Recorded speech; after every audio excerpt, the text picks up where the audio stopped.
Just outside of Fort Hood stands Killeen, Texas, and they have their very own mall. Not much is brought up about the Killeen Mall, though my visit here showed a mall that is doing... well, it's doing okay, but will it continue to? Let's talk about it.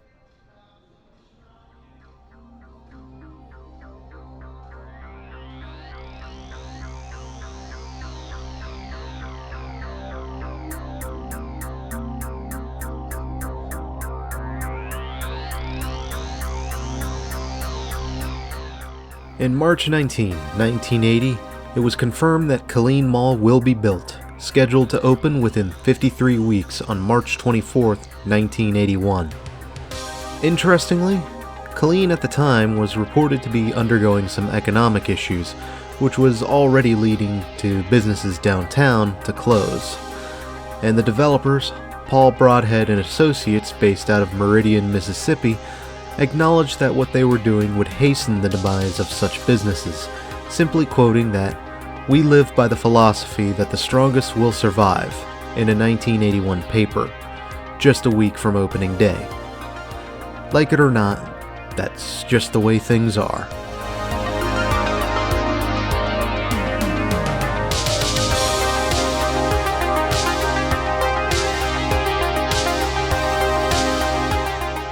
The mall officially opened on March 25, 1981, a day off from the original date as the mall hosted a 4-day grand opening ceremony, with its last day being hosted on March 28th, which was proud to be a Texan day. They would host events with gunfighters, square dancers, and a performance by light crust doughboys. No, really, that's what it said in the paper. However, only half of the mall was opened, with space still requiring leases, and other anchors still under construction. Sears, Bell's, and a store named O.G. Wilson's would open with the mall, while Dillards wouldn't be open until later in July, and JCPenney wouldn't open until March of 1982. The mall would come in much larger than the Temple Mall, but would still be smaller than the Richland Mall in Waco.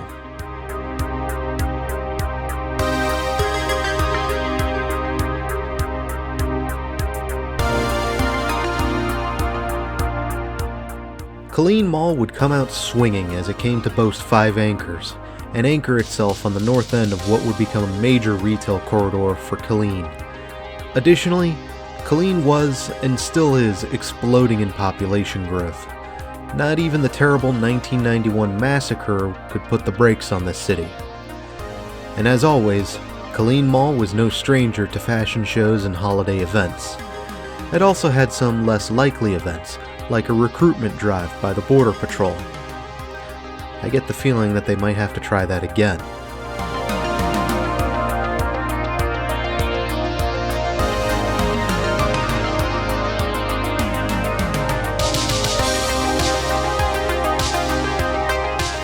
Things unfortunately get a little hazy as I'm left to figure out just how we got to today. The information I was able to gather from newspapers just stopped. Wilson's had departed the mall long ago as the chain fell into bankruptcy, and Bell's fled the mall long ago as well. And due to the unique way that the information was lined up, I don't know where Bell's and Wilson's were in relation to the mall. If any locals can fill in the gaps, do chime in the comments.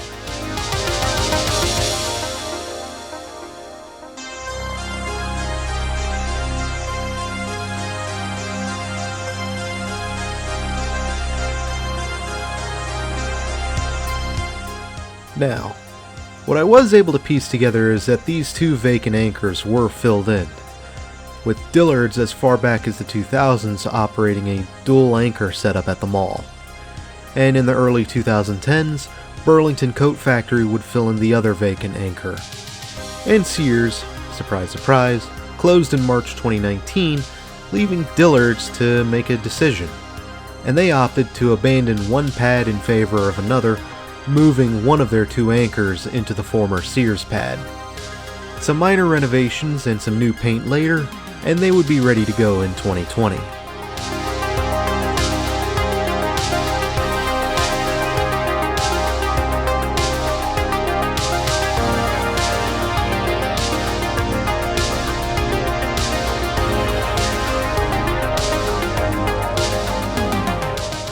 Despite the turbulence with the anchors, Killeen Mall is still holding up.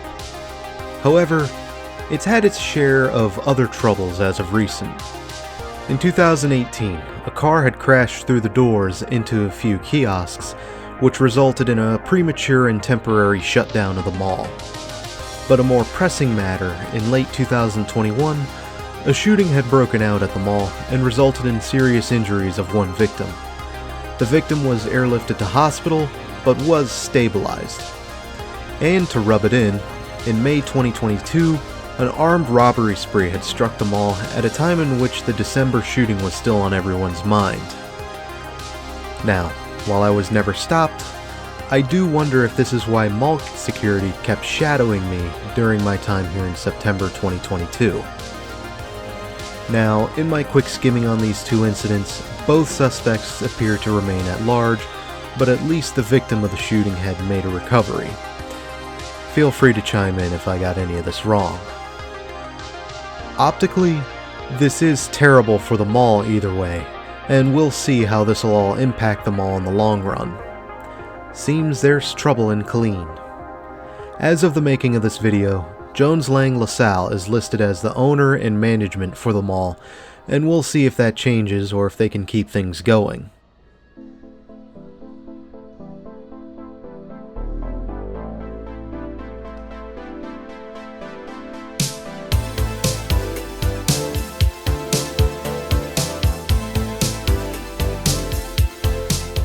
Looking over Killeen itself, it appears to be more of a glorified bedroom community between people who commute out of town for work and for those employed at Fort Hood or Cavazos or whatever you want to call it. I'm just going to keep calling it Fort Hood. But as a whole, Killeen itself doesn't seem to be great from what I see.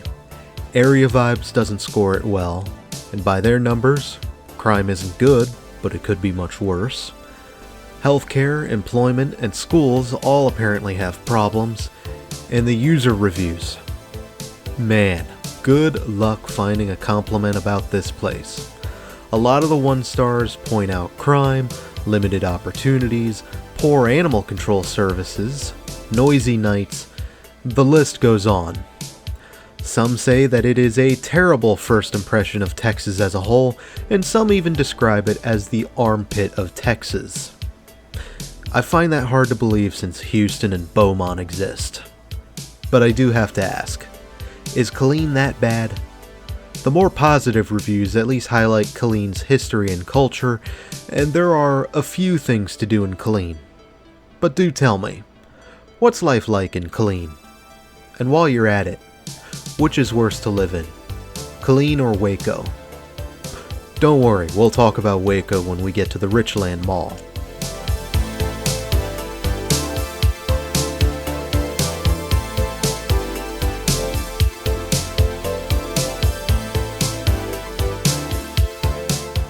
Now, returning focus to the mall itself, I do have to wonder where this mall will be going sometime down the line.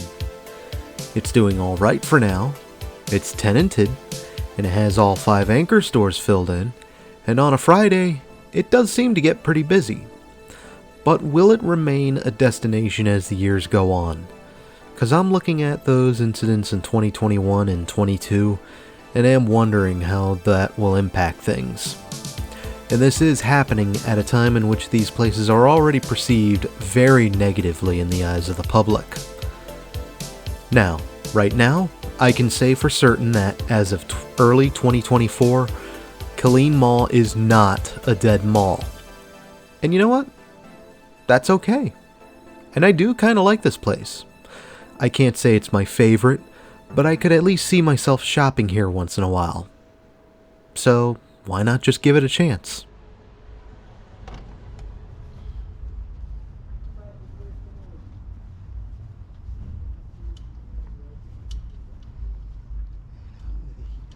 Until next time, Killeen, Texas, this is Doomie Grunt wishing you and your local mall farewell and good luck in this mad, mad, mad world.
Yeah, I don't really have a joke to close this video out on, so, shoot me.